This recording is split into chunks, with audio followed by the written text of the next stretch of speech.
এরা বুদ্ধিহীন, আবেগহীন, ভয়ঙ্কর নিষ্ঠুর। তেমনই কোনো এক জীব এসে বাসা বেঁধেছে এই দিঘির জলে। এই বুদ্ধিহীন, আবেগহীন, ভয়ানক নিষ্ঠুর জীব কি তারানাথের কোনো ক্ষতি করতে পারবে? জানতে হলে শুনুন আজকের আমাদের বিশেষ নিবেদন, আবার তারানাথ। গল্পটি আমরা নিয়েছি মিত্র ঘোষ পাবলিশার্স কর্তৃক প্রকাশিত তারানাথ তান্ত্রিক সমগ্র গ্রন্থ থেকে। গ্রন্থটির রচয়িতা বিভূতিভূষণ বন্দ্যোপাধ্যায় এবং তারাদাস বন্দ্যোপাধ্যায়।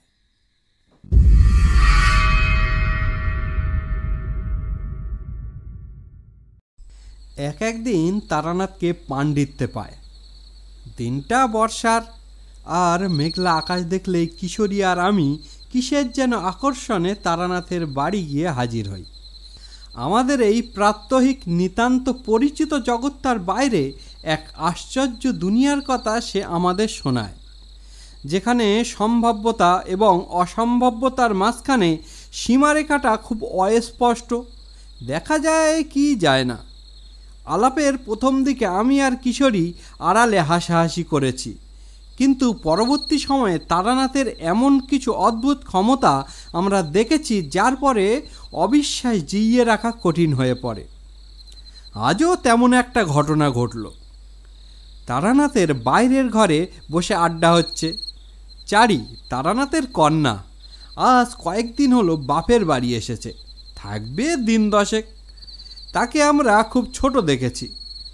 লেসের ডিজাইনের ছবি এনে দেওয়ার জন্য বায়না করত। চারি পুরনো দিনের মতো তেল দিয়ে মাখা চাল, কড়াই ভাজা আর চা দিয়ে গিয়েছে। চায়ে চুমুক দিয়ে তারানাথ তৃপ্তির সঙ্গে বলল, আহ।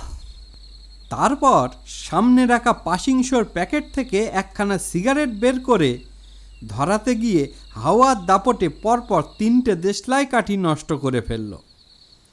বাদলার সঙ্গে আজ জোর বাতাস দিচ্ছে, কাঠির মাথায় আগুন থাকছে না।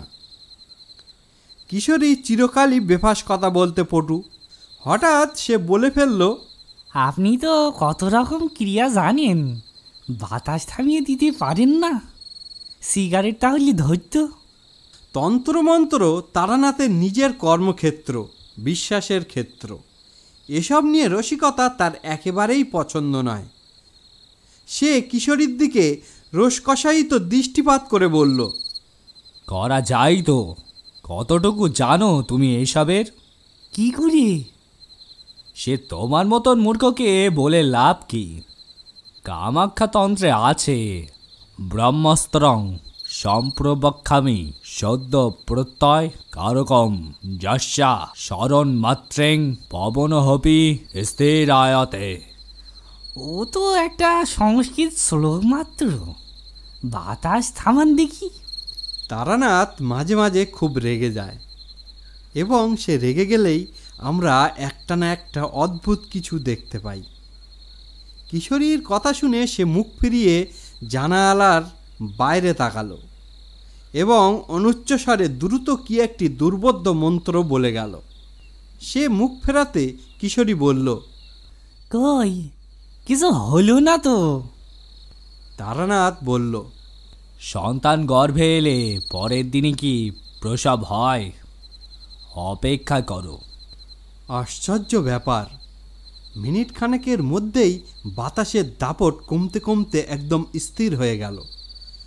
সিগারেট ঠোঁটে লাগিয়ে প্রশান্ত মুখে দেশলাই জ্বালালো তারানাথ। হয়তো কিছুই নয়, হয়তো তখন বাতাস এমনিতেই থেমে যেত, কিন্তু তারানাথের আত্মপ্রত্যয়পূর্ণ আচরণ দেখলে একটা গা শিরশির না করে পারে না। সিগারেট আধা আধি শেষ করে তারানাথ মৃদু হেসে বলল, বাড়বে, অপেক্ষা করো, আবার জোর বাতাস উঠবে। এসব প্রক্রিয়াকে বলে স্তম্ভন। যখন তখন বা অকারণে করতে নেই।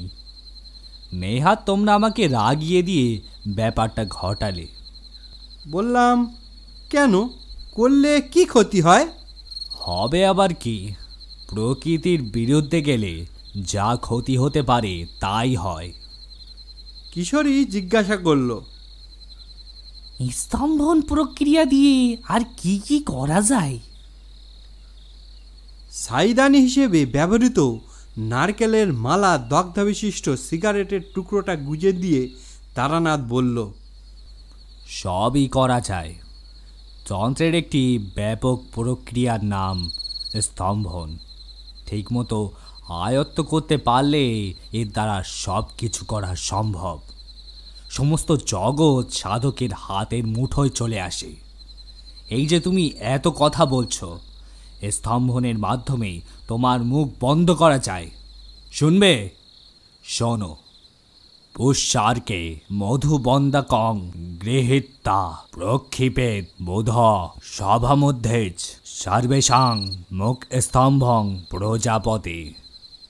বুঝলে? কিশোরী মেলান মুখে বলল, আজ্ঞে না।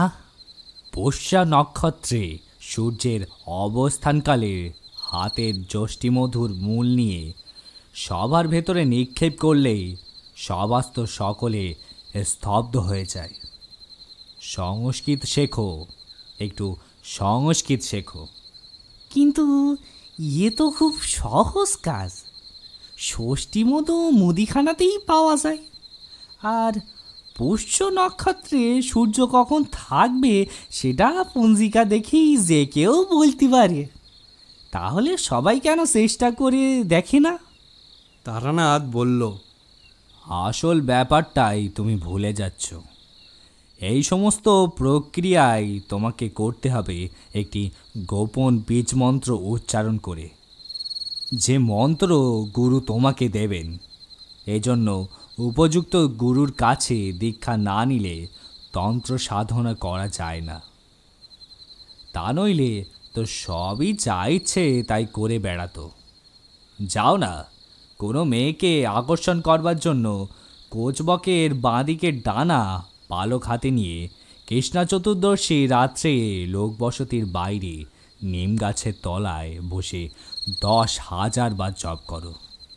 হিরিং কালিকাটার বিদ্যহে আকর্ষণ্য ধীমহি তন্ন কালিকা প্রচোদয়ং। রাত্রির প্রথম প্রহর থেকে ব্রাহ্মমুহূর্তের মধ্যে জপ শেষ করতে হবে। এই সময়ের ভেতর 10,000 বার জপ করতে যদিও বা পেরে ওঠো, তাতে কোনো লাভ হবে না। জপ শেষ করে নিশ্চিন্ত মনে সে মেয়ের সঙ্গে রসের কথা বলতে যাও। তার বাড়ির লোক ডেকে সে তোমাকে ঠ্যাঙানি খাওয়াবে, কারণ গুরুর কাছে তোমার আসল শিক্ষা হয়নি। শুধু মন্ত্রে এসব হয় না। বশীকরণের আগম শাস্ত্রোক্ত পন্থা শুনবে। এই শোনো। গৃহীতা মালতী পুষ্পং পট্টসূত্রেন বর্তিকা। এবার আমি বললাম, যথেষ্ট হয়েছে ঠাকুরমশাই। আজ আর সংস্কৃত শুনলে একেবারে খেপে যাব। বরং ভালো একটা গল্প শোনান, মানে আপনার জীবনের অভিজ্ঞতা থেকে নেওয়া কাহিনী। তারানাথ বলল, গল্প আর আসে না। মনে শান্তি না থাকলে কি আর আড্ডা জমে? জিনিসপত্রের দাম কীরকম হু হু করে বাড়ছে দেখেছ?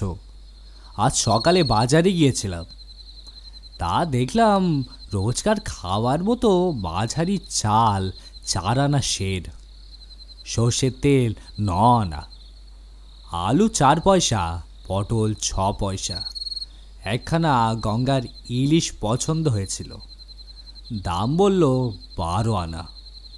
ভেবে দেখো একবার, অমন একখানা ইলিশ 5-7 বছর আগে ওই বাজারেই 4 আনায় 4.5 আনায় কিনেছি। এ যুদ্ধ কবে থামবে বলতে পারো? হিটলার বা চার্চিল আমাদের সঙ্গে পরামর্শ করে যুদ্ধ পরিচালনা করেন না। সুতরাং কিশোরী আর আমি চুপ করে থাকলাম।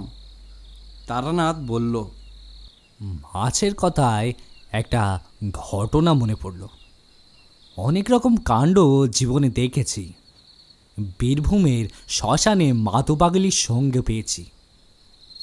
বরাকর নদীর চরে পোড়া শোল মাছের নৈবেদ্য দিয়ে সারা রাত জপ করে মধুসুন্দরী দেবীর দেখা পেয়েছি। গুরুর আদেশ সব সাধনা পর্যন্ত করেছি। এসব গল্প তো কিছু কিছু বলেছি তোমাদের, কিন্তু একবার একটা কাণ্ড দেখেছিলাম যা সত্যি অদ্ভুত। মাসের বিষয়ে কি যেন বলছিলেন? ঘটনাটা শোনো, তাহলে বুঝতে পারবে। এককালে আমার খুব মাছ ধরার নেশা ছিল, তা তোমাদের বলেছি বোধহয়। ভালো কোনো পুকুর বা দিঘির সন্ধান পেলে এমনি দৌড়াতাম। বড় বড় মাছ শিকারীদের কাছ থেকে পরামর্শ নিয়ে চারা বানাতাম, টোপ সংগ্রহ করতাম। বাড়ির বাইরের দিকে ছিল আমার শোয়ার ঘর। এ আমার গ্রামের পৈতৃক বাড়ির কথা বলছি। তখনও বিয়ে করিনি, কিন্তু সাধন ভজনে জীবন শুরু হয়ে গিয়েছে। বর্ষার শুরু থেকেই আমার সে ঘর একাঙ্গী। মেথির গুঁড়ো ইত্যাদির গন্ধে ভরপুর হয়ে থাকত।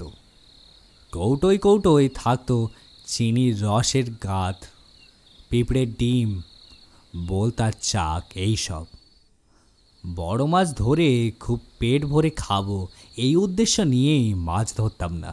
কোনো ভালো মাছ শিকারির সেই জন্যে মাছ ধরে না। আসলে শিকারে যাওয়ার প্রস্তুতি, পুকুরের চারধারের পরিবেশ, এইসব হলো মূল কথা। নইলে অত খেটে চারাই বা বানাতাম কেন? গুরুর কাছে আকর্ষণীয় মন্ত্র শেখা ছিল। সে মন্ত্র উচ্চারণ করে মাছ ধরতে বসলে মাছেরা ছুটে এসে টোপ ছাড়াই খালি বড়শি গিলে খাবে। কালিকাতন্ত্রে আছে, মানুষা সুরদেবাশ্চ যক্ষর গড়া খোসা স্থাবরা জঙ্গমাইশৈচব অকৃষ্টা স্তে বারাঙ্গনে। কাতর গলায় কিশোরী বলল, ঠাকুরমশাই, গল্পটা? তারানাথ হেসে বলল, তোমাদের দুজনেরই তো সংস্কৃত ভীতি। যাক, গল্পটাই শোনো। সে বছর আমাদের গ্রামে একজন প্রবীণ এবং অভিজ্ঞ মাছ ধরিয়ের পরামর্শে চারের সব মশলা মেখেছিলাম সর্ষে ফুলের মধু দিয়ে। প্রবীণ ভদ্রলোক বলেছিলেন, বাবা তারানাথ, তোমাকে যা দিলাম তাতে ছিপ ফেলে বসবার অবকাশ পাবে না। দলে দলে মাছ ছুটে আসবে, আর অনেক কিছু তোমাকে শিখিয়ে দিয়ে যাব। কাউকে এসব বলিনি কখনো, কিন্তু এবার বুঝতে পারছি বয়স হয়ে আসছে। পৃথিবীতে খুব বেশি দিন আর বাকি নেই। আমার সব অভিজ্ঞতা কাউকে দিয়ে যাওয়া প্রয়োজন। বাজে লোককে বিদ্যা দিতে ভালো লাগে না। কিছুদিন ধরে লক্ষ্য করে দেখছি তোমার মধ্যে বড় মাছ শিকারির আসল গুণটা আছে। তোমাকে এই সব দিয়ে যাব। অবাক হয়ে বললাম, আসল গুণ? কী গুণ কাকা? তিনি বললেন, নিষ্পৃহতা। বড় মাছ ধরিয়ে একজন বড় শিল্পী। সে খাওয়ার জন্য মাছ ধরে না, মাছ ধরার আয়োজন আর আনন্দই তার কাছে বড়। সেদিন চৌধুরীদের পুকুরে তোমাকে ছিপে একটা 1.5 একর মৃগেল বেঁধেছিল। দেখলাম তুমি মুখ থেকে বড়শি খুলে মাছটাকে আবার জলে ছেড়ে দিলে। তুমি বুঝতে পারোনি। আমি দিঘির পাড়ে জঙ্গলে বাসক পাতা তুলতে গিয়ে দেখেছিলাম। খুব আনন্দ হলো। বুঝলাম তুমি নিষ্প্রিয়, তোমার হবে। লজ্জিত হয়ে বললাম, ও কিছু না কাকা, দেখলাম ছোট মাছ, এখনো অনেক দিন বাঁচবে। খামোখা ওর জীবনটা শেষ করি কেন? ওইটাই আসল কথা। অন্যকে হলে নাচতে নাচতে নিয়ে যেত।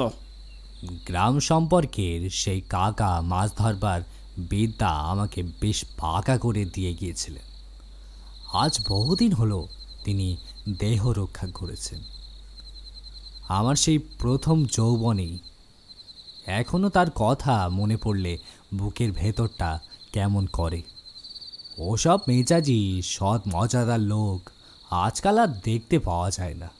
যুগটাই একেবারে বদলে গেল হে। এখন সব ছোট মাপের মানুষ। ব্যক্তিহীনতা কলির লক্ষণ। সর্ষে ফুলের মধু জোগাড় হলো হঠাৎই।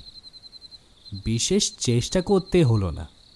আমাদের গ্রামে সে বছর 2 জন মানুষ এলো ছিট কাপড়, তুলো, জমানো কম্বল, বাচ্চাদের রেডিমেড জামা এইসব বিক্রি করতে। তারা বিহারের লোক। গ্রামে কেউ তাদের থাকার জায়গা দিতে রাজি হলো না। মানুষের স্বভাব বড় অদ্ভুত। যেহেতু তাদের ভাষা ভালো বোঝা যায় না, যেহেতু তারা আটা লেচি দুহাতে থাবড়ে মোটা রুটি করে, শুধু আচার দিয়ে খেয়ে নেয়, যেহেতু তাদের পোশাক পরার ধরন অন্যরকম, কাজেই ধরে নেওয়া হলো তারা ভালো লোক নয়। মোটঘাট নিয়ে বেচারার বিপদে পড়ল। আমার বাবা চিরকালই পরোপকারী মনোবৃত্তি সম্পন্ন মানুষ ছিলেন। খবরটা শুনে তিনি আমাকে বললেন, ঘাটো লোক দুটোকে আমাদের বাড়ি নিয়ে চাকরি বা ভিক্ষে না করে মাল কাঁধে বিদেশি ব্যবসা করতে বেরিয়েছে, তাদের তো সাহায্য করা উচিত। যা নিয়ে আয়। লোক দুটো আমাদের বাড়ির বাইরের দিকে ঢাকা দালানে আশ্রয় পেয়ে বর্তে গেল। এবার তাদের ব্যবসা জমে উঠল খুব। মানুষের নির্লজ্জতার সীমা নেই। যাদের তারা আশ্রয় দেয়নি, বিদেশি বলে দূরে সরিয়ে রেখেছে, তাদের কাছ থেকেই সস্তায় কাপড় চোপড় কেনবার জন্য তারা ভিড় করে এলো। ব্যবসায়ী দুজন আমাদের বাড়ির উঠোনেই কাঁঠাল তলায় জিনিসপত্র নিয়ে বসত। একদিন বিকেলের দিকে দাঁড়িয়ে তাদের বেচা কেনা দেখছি। খদ্দের পত্র ধীরে ধীরে কমতে শুরু করেছে, কারণ গ্রামে তো আর শহরের মতো বিজলি বাতি নেই। সন্ধ্যের থেকে নেহাত কাজ না থাকলে যে যার বাড়িতে ঢুকে পড়ে। দাঁড়িয়ে আছি, এমন সময় শিবু এসে হাজির। শিবুর বয়স 17-18 হবে। গরু চড়ায়, জন খাটে। তাকে বলছিলাম সর্ষে ফুলের মধু জোগাড় করে দেওয়ার জন্য। বললাম, কিরে, পাওয়া গেল? না ঠাকুর, যা পাচ্ছি তা সর্ষে ফুলের মধু বলে বিশ্বাস হয় না। আপনি ব্রাহ্মণ মানুষ, আপনাকে বাজে জিনিস দিয়ে কি নরকে যাব? কি আর করি, বললাম। আচ্ছা, খোঁজ রাখ, পেলে বলিস। বিহারি লোক দুজন আমাদের কথা শুনছিল। তাদের মধ্যে যে বয়সে বড়, তার নাম দোধনাথ। সে উঠে এসে আমাকে বলল, কি হয়েছে বাবুজি? ও কিছু না, আমার একটা জিনিস দরকার, পাচ্ছি না তাই। সর্ষে ফুলের মধু? আমি অবাক হয়ে বললাম, হ্যাঁ, তুমি বাংলা জানো নাকি? দোধনাথ হেসে বলল, হ্যাঁ বাবু, অনেকদিন বাংলাদেশে ব্যবসা করছি। তা বাবুজি, আমি আপনাকে সর্ষে ফুলের মধু দিতে পারি, আমার কাছে আছে, নেবেন? তা নিতে পারি, কিন্তু তুমি পেলে কোথায়? আমাদের বিহারে দেহাতে খুব সর্ষের চাষ হয়। ক্ষেতের কাছাকাছি গ্রামগুলোতে যে মৌচাক হয় তাতে কেবল সর্ষে ফুলের মধুই থাকে। আমরা একটা বোতল ভর্তি করে সবসময় সঙ্গে রাখি। সর্দি কাশি ছাড়াও অন্য অনেক অসুখে খুব কাজে দেয়। এই দেখুন।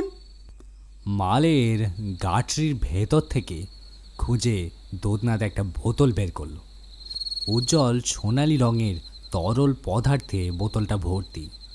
ছিপি খুলে এগিয়ে দিয়ে দোধনাথ বলল, শুকুন। শুকলাম। উগ্র ঝাঁঝের সঙ্গে মেশানো একটা মধুর গন্ধ। দোধনাথ বলল, একটা শিশি আনুন বাবু, ঢেলে দিচ্ছি। বাড়ির ভেতর থেকে একটা মাঝারি শিশি এনে দিয়ে তাতে ভর্তি করে মধু ঢেলে দিল দোধনাথ। বলল, নিন বাবু। এর জন্য কত দেব ভাই? ভাই বললেন তো, ব্যাস, ওটাই হয়ে গেল। দাম কিছু দিতে হবে না, তাছাড়া এ তো আমার বিক্রির জিনিস নয়। আপত্তি করে বললাম, না না, তা কেন, মধু বেশ দামি জিনিস, বিনা পয়সায় তুমি দেবে কেন? বাবুজি, আপনি ছাড়া এ গ্রামের কেউ আমাদের আশ্রয় দেয়নি। সব জায়গায় কি ব্যবসা করা যায়? দোতনাথ কিছুতেই দাম নিল না। তখনও জানি না তার দেওয়া মধু মাছের চারা বানানোর চেয়ে আমার অনেক বেশি জরুরি কাজে আসবে। দোতনাথ কিছুতেই দাম নিল না। তখনও জানি না তার দেওয়া মধু মাছের চার বানানোর চেয়েও আমার অনেক বেশি জরুরি কাজে আসবে। ভাগ্যদেবতাই বোধহয় দোতনাথ আর তার ভাইয়ের সঙ্গে আমার পরিচয় করিয়ে দিয়েছিলেন। নইলে যে ঘটনা আজ তোমাদের বলতে বসেছি সেটা ঘটতই না। পুজোয় আর মাসখানেক বাকি। মাঝে মাঝে মেঘ কেটে শরতের গভীর নীল আকাশ বেরিয়ে পড়ছে, সঙ্গে উজ্জ্বল সোনালি রোদ্দুর। আবার মাঝে মাঝে চারিদিকে কালো করে ঘন মেঘ এসে দিনের বেলা অন্ধকার ঘনিয়ে তুলছে। এমনকি একঘর বর্ষার দিনে খবর পেলাম খলসিমারি গ্রামে চাটুর্যেদের দিঘির। চাটুর্যেরা সেই গ্রামের জমিদার। অন্তত 150 বছর পুরনো দিঘি, তাতে কিলবিল করছে মাছ। গায়ে শ্যাওলা জন্মে গেছে, এমন বিশাল রুই কাতলারও নাকি অভাব নেই। খবরটা দিল আমাদের গায়েরই কালো হালদার। তার মাধ্যমে যোগাযোগ করে একদিন মাছ ধরার সরঞ্জাম নিয়ে বেরিয়ে পড়লাম খলসিমারির দিকে। চাটুর্যেরা অতি অমায়িক ভদ্রলোক, বনেদি জমিদার বংশ। এখন আর আগের অবস্থা নেই বটে, কিন্তু পুরনো ঐতিহ্য আর অতিথেয়তা এখনও বংশগৌরবের সাক্ষ্য দিচ্ছে। বিশাল 3 মহলা বাড়ি, ঠাকুর দালান। পূর্বের জাঁকজমক নেই, কিন্তু দুর্গোৎসব প্রতি বছর হয়ে চলছে। বাড়ির কর্তা অবিনাশ চাটুর্যে নিজে আমাকে দিঘির ধারে বসাতে নিয়ে গেলেন। জমিদার বাড়ির পর একটা বড় আমবাগান, তারপরেই দিঘি। দেখেই মনে বড় আনন্দ হলো। নিথর কালো জল, একদিকে বাঁধানো ঘাট, বাকি 3 দিকে গাছপালার ঝোপ জঙ্গল। একটা বর্ষা কোকিল ডাকছে কোথায় বসে। এমন নির্জন পরিবেশে মাছ ধরে আনন্দ আছে। বললাম, বাহ, বেশ দেখি। মাছ কি রকম? বড়শিতে ঠোকরায়? অবিনাশ চাটুর্যে বললেন, প্রচুর মাছ। প্রতি বছর বাড়ির কাজকর্মে বা আত্মীয়দের মেয়ের বিয়ে, পৈতে, অন্নপ্রাশনে জাল ফেলা হয়। আবার প্রতি বছরই বেশ কিছু মাছ ছাড়া হয়, যাতে পুকুর খালি না হয়ে যায়। কিন্তু অবিনাশবাবু চুপ করে গেলেন। বললাম, কিন্তু কি? গত বছর থেকে একটা অদ্ভুত ব্যাপার দেখছি। এর মধ্যে প্রয়োজনে 2 বার জাল ফেলতে হয়েছিল। দেখা পুরনো বড় মাছ সংখ্যায় অনেক কমে গিয়েছে। নতুন যে মাছ ছাড়া হয়েছিল তাদেরও অর্ধেকের খোঁজ নেই। এটা তেমন কোনো সমস্যা নয়। নিশ্চয়ই মাছ চুরি যাচ্ছে। বরং পাহারা বাড়িয়ে দিন, কড়া নজর রাখুন। অবিনাশবাবু বললেন, চুরি যাচ্ছে বলে মনে হয় না। বাড়ির কাছে পুকুর, দিনে হোক রাতে হোক জাল ফেলে মাছ চুরি করতে গেলে ধরা পড়ে যাবেই। ছিপ দিয়ে আর কটা মাছ ধরবে? আর তাতে তো ধরা পড়ার সম্ভাবনাও আরও বেশি। ভোঁদড় বা উদবেড়ালে খেয়ে যেতে পারে। তারাই বা কটা খাবে? তাছাড়া 5 কি 10 সেরি মাছ ভোঁদর ধরবে না। ব্যাপারটা একটু আশ্চর্য। যাই হোক, আপনি বসে যান। ঘাটের দিকে না বসে দিঘির উল্টো দিকের কোণায় একটু ঝোপ মতো জায়গা দেখে বসলাম। মাথার ওপর আমার কাঁঠালের পাতায় বর্ষা ভেজা হাওয়া বেঁধে শিরশির শব্দ হচ্ছে। চারিদিকে ঘেটু আশাওড়া কালোকা সন্ধে আর কচুর ঝাড়। মাঝে মাঝে বাতাস থেমে গিয়ে হালকা ইলশে গুড়ি বৃষ্টি নামছে। সঙ্গে ছাতা ছিল। একটা লাঠি মাটিতে পুঁতে ছাতা খুলে সেই লাঠির সঙ্গে বেঁধে দিলাম। ভেজার ভয় রইল না। সরঞ্জাম সব গুছিয়ে নিয়ে টোপ গেঁথে পাড় থেকে 10-12 হাত দূরে বড়শি ছুঁড়ে দিলাম। তারপর প্রথমবার চাঁদ ছাড়তেই সেখানে একটা অদ্ভুত জিনিস খেয়াল করলাম। চার জলে পড়তেই দেখি জল হঠাৎ যেন কেমন একটু কেঁপে উঠল। আমি যা বলছি ভালো করে বুঝে দেখো। জলে কিছু ছুঁড়ে ফেললে জল সামান্য কাঁপে, একটু ঢেউ উঠে ছড়িয়ে পড়ে। তা নয়, সমস্ত দিঘির জলই একসঙ্গে কেমন যেন কেঁপে উঠল, মানুষ শিউরে উঠলে যেমন হয়।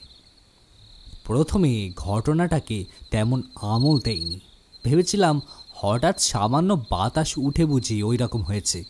কয়েকখানা আশাওড়ার ডাল ভেঙে নিয়ে সেগুলো পিছিয়ে গুছিয়ে বসলাম।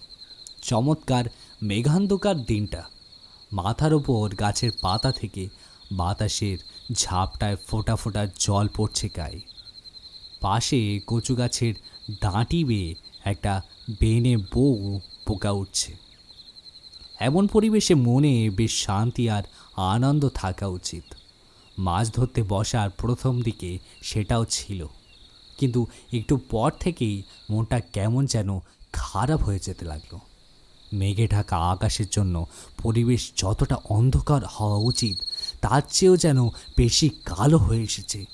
আমার সামান্য কিছু ক্ষমতা আছে এসব বোঝবার, তোমরা জানো। মধুসুন্দরী দেবীর আমাকে দান করেছিলেন। আমার মনে হলো এই দিঘির পাড়টা অশুভ কোনো কিছুর প্রভাবে আচ্ছন্ন হয়ে আছে। বাতাসে কেমন একটা অপ্রীতিকর গন্ধ পেতে শুরু করলাম। কিশোরী বলল, কিসের গন্ধ? পচা বা ব্যবসা গন্ধ?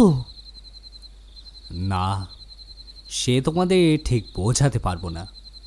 পরিচিত ভালো বা খারাপ কোনো গন্ধের সঙ্গে তার মিল নেই। প্রায় সঙ্গে সঙ্গেই মনে হলো পরিবেশে কি যেন একটা ছোট্ট বদল ঘটেছে। চারিদিকে তাকালাম, না, সবই তো ঠিক আছে, কেবল বর্ষা কোকিলটা আর ডাকছে না। এই দিঘি এবং তার চারপাশে কোনো অশুভ প্রভাব ক্রিয়া করছে, এ বিষয়ে আমার বিশ্বাস আরও দৃঢ় হলো। মহাডামতন্ত্রে বলে অমানুষী কোনো অমঙ্গলজনক প্রভাব থেকে পশু পাখিরা দূরে থাকতে চায়। জায়গাটা যে ভালো নয়, নিজেদের সহজাত ক্ষমতা দিয়ে তারা সেটা মানুষের আগে বুঝতে পারে। এক্ষেত্রে যা করা উচিত তা করে রাখলাম। মহাডামতন্ত্রের 3য় পটল এ সাধকের আত্মরক্ষার নিয়ম বর্ণিত আছে।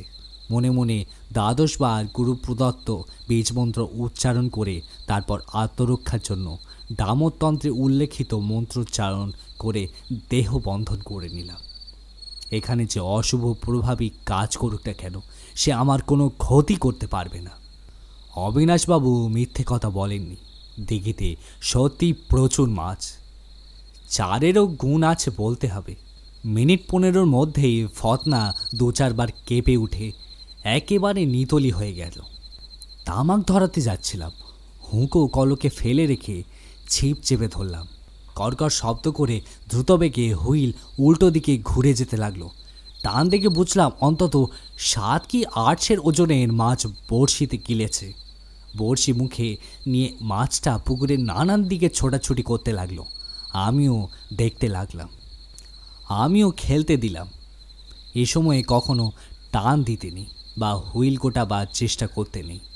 তেমন বড় মাছ হলে এক ছটকায় বড়শি ছিঁড়ে নিয়ে উধাও হয়ে যাবে। ছোটাছুটি করবার সময় মাছটা একবার জলের ওপরে খাই দিল। বাহ, বেশ বড় মাছ। তারপরেই ঘটল একটা আশ্চর্য ঘটনা। খাই দিয়ে মাছটা আবার ডুব দেওয়ার সঙ্গে সঙ্গেই দেখলাম আমার সুতো ঢিলে হয়ে গিয়েছে। ছিপে বা হুইলে আর কোনো টান নেই। অবাক হয়ে হুইল ঘুরিয়ে সুতোর ডগা কাছে এনে দেখি বড়শি ছেড়েনি, ফাতনাও ঠিক আছে। তাহলে মাছটা গেল কোথায়? বড় মাপের ভালো বড়শি ও জিনিস মুখে নিয়ে অতক্ষণ ছোটাছুটি করায় বিদ্ধেছেও নিশ্চয়ই মক্ষমভাবে। ঝটকা দিলে ছিঁড়তে হয়তো পারে, কিন্তু খুলে যাবে না। তাহলে যাই হোক, আবার টোপ গেঁথে ছুঁড়ে দিলাম দিঘির জলে। আবার এক মুঠো চারও ছড়িয়ে দিলাম। সঙ্গে সঙ্গে দিঘির জলে আবার সেই অদ্ভুত কাঁপন। এবার আর কাঁপন না বলে আলোড়ন কিংবা আন্দোলনই বলা উচিত। সমস্ত দিঘি জুড়ে যেন একটা বিক্ষোভের ঢেউ উঠল। খারাপ কাঁচওয়ালা চশমা পরে এদিক ওদিক তাকালে সব যেমন উঁচু নিচু আর ঢেউ খেলানো লাগে, দিঘির জলও তেমনই দেখতে লাগলো। বাতাসে সেই গন্ধটা তীব্রতর হয়ে উঠেছে। এবার বড়শি ফেলে প্রায় সঙ্গে সঙ্গেই আবার তলিয়ে গেল ফাতনা। সত্যি মাছ আছে বটে এ দিঘিতে। শক্ত করে দুহাতে ধরে রইলাম ছিপ গাছা। আগের মতোই খেলতে লাগলো এ মাছটাও। এবার আমি শক্ত করে ছিপ ধরে আছি, যাতে হঠাৎই ঝটকা লেগে হাত থেকে ছিপ ফসকে না যায়। আহ, আগের অত বড় মাছটা পালিয়ে গেল। একাগ্র মনে জলের দিকে তাকিয়ে থাকতে থাকতেই বুঝতে পারলাম চারিদিকে অন্ধকার যেন আরও বেশি ঘনিয়ে এসেছে। আকাশ ঢাকা পড়েছে আরও গভীর কালো একখানা মেঘের চাদরে। বাতাস থেমে গিয়েছে। স্তব্ধ প্রকৃতি কি এক অনৈসর্গিক ঘটনার জন্য রুদ্ধ নিঃশ্বাসে অপেক্ষা করে রয়েছে। হঠাৎই আমি যেখানে বসে আছি সেখান থেকে 15-20 হাত দূরে মাছটা একবার ভেসে উঠল, আর সেই সঙ্গে দুটো কালো লোমশ বিভৎস হাত জল থেকে উঠে এসে মাছটাকে ধরে ফেলল। আমি বিস্ফারিত চোখে তাকিয়ে আছি। আমার সামনেই হাত দুটো মাছটার মুখের থেকে বড়শি খুলে সেটাকে ছেড়ে দিল জলে। সুতো আবার ঢিলে হয়ে গেল। সুতো গোটাবো কি? আমি তখন অবাক হয়ে দেখছি কাণ্ড কারখানা। মাছটা ছেড়ে দিয়ে হাত দুটো নিষ্ফল ক্রোধে বারবার মুঠো হতে আর খুলতে লাগলো। সে হাতে বড় বড় বাঁকা নখ। মানুষের হাত সে নয়, পরিচিত কোনো পার্থিব প্রাণীরও নয়। এই দুনিয়াতে এমন অনেক প্রাণী বাস করে যার অশুভ শক্তির প্রতীক তাদের চোখে দেখা যায় না, যদি না তারা ইচ্ছে করে দেখা দেয়। মহাডামতন্ত্রে এদের কথা আছে। এরা বুদ্ধিহীন, আবেগহীন, ভয়ানক নিষ্ঠুর। তেমনই কোনো এক জীব এসে বাসা বেঁধেছে এই দিঘির জলে। অবিনাশবাবুর মাছ চুরি যাবার কারণ এবার বুঝতে পারলাম। এই জীবটাই মাছ খেয়ে ফেলছে। অপার্থিব প্রাণীটা আমার ওপর রেগে গিয়েছে। আমার ধরা মাছ খুলে দিয়ে নৌকোওয়ালা হাত মুঠো করে সে যেই রাগ প্রকাশ করছে, কিন্তু দেহবন্ধন করা থাকায় আমাকে স্পর্শ করতে পারছে না। রাগের কারণটাও ধরতে পারছিলাম। আমি তাকে আশ্চর্যচ্যুত করতে চলেছি। কিশোরী বলল, কিভাবে? সর্ষে ফুলের মধু দিয়ে মাখা চার প্রাণীটা সহ্য করতে পারছিল না। সর্ষে বা তার ফুলের মধু প্রেত বিতাড়নই কর্মে লাগে। তোতনাথ খাঁটি মধু দিয়েছিল ঠিকই। ভাবলাম সজ্জন অতিথি বৎসল অবিনাশবাবুর একটা উপকার করে যাই। দিঘির চারিদিকে ঘুরে মুঠো মুঠো ছাড় ছড়িয়ে দিতে লাগলাম। কিছুক্ষণের মধ্যেই জলের ভেতর থেকে একটা জমাট অন্ধকারের স্তূপের মতো কি একটা জিনিস উঠে ঘন মেঘের ভেতর মিলিয়ে গেল। বাতাস আবার বইতে শুরু করলো। পরিবেশে ভেজা লতা পাতায় স্বাভাবিক গন্ধে ফিরে এলো। আমি আবার জমিয়ে মাছ ধরতে বসে গেলাম। বর্ষা কোকিলটা আবার ডাকতে শুরু করেছে।